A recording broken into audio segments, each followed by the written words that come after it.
če govorimo o resnici v fotografiji, lahko govorimo samo o neki zelo partikularni, subjektivni resnici v bistvu osebe za kamero.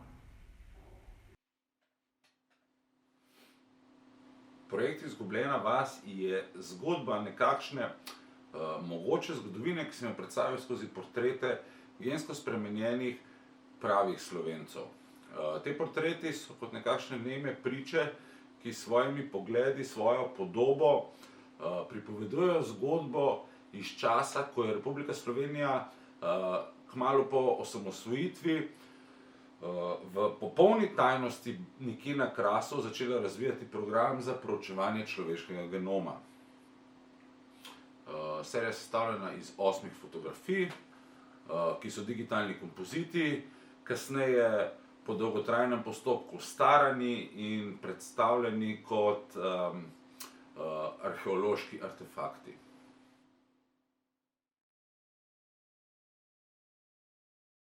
Jaz sem fotografiral zapuščeno staro hišo, kjer je živel en samotar, dajmo reči temu, malo tak poseben človek.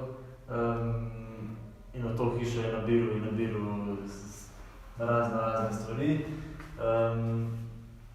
In jaz sem v bistvu, najprej sem čisto zase pofotografiral to hišo, potem sem pa za namen enega predmeta na faksu v bistvu hotel te fotografije spraviti na te predmete, ki sem jih tam v tisti hiši dobil.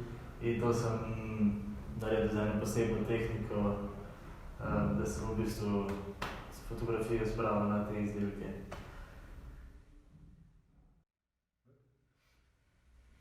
Poleti sem delal kot reševalec iz vode, tako sem večino svojega časa menil za denar.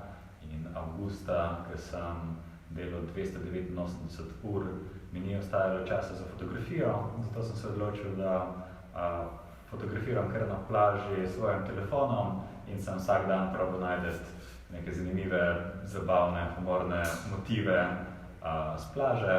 In ker v življenju mora ostajati tudi čas in mesto za igro, sem se odločil, da izdelam igralne karte z temi motivi, ki sem jih najdel na delovnem mestu. Tako so nastale te karte.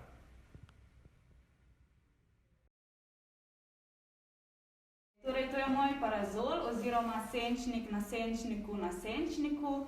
Idejo sem dobila od babice, ko je pred leti krpala star dežnik na morju in je bil nekako ročno delo babice, potem pa vsak dan, ko nam je nudil senco nad glavo, je deloval kot nekakšen razstavni eksponent.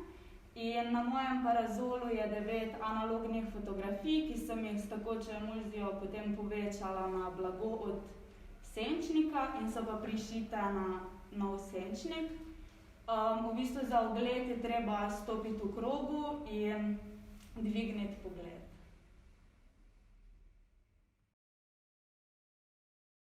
Moj projekt Poročilo se navezuje na človekovo samopodobo, kako mi vidimo druge ljudi in kako oni nas to vidijo. Svojim sorazstavljavcem sem hotel dati to možnost, da vidijo sebe skozi moje oči. To sem povezal z zgodovinskim kontekstom vzhodno-nemške tajne policije Stasi in sem se postavil v vlogo enega neuradnega informanta te policije in sestavil poročila o mojih sorazstavljavcih.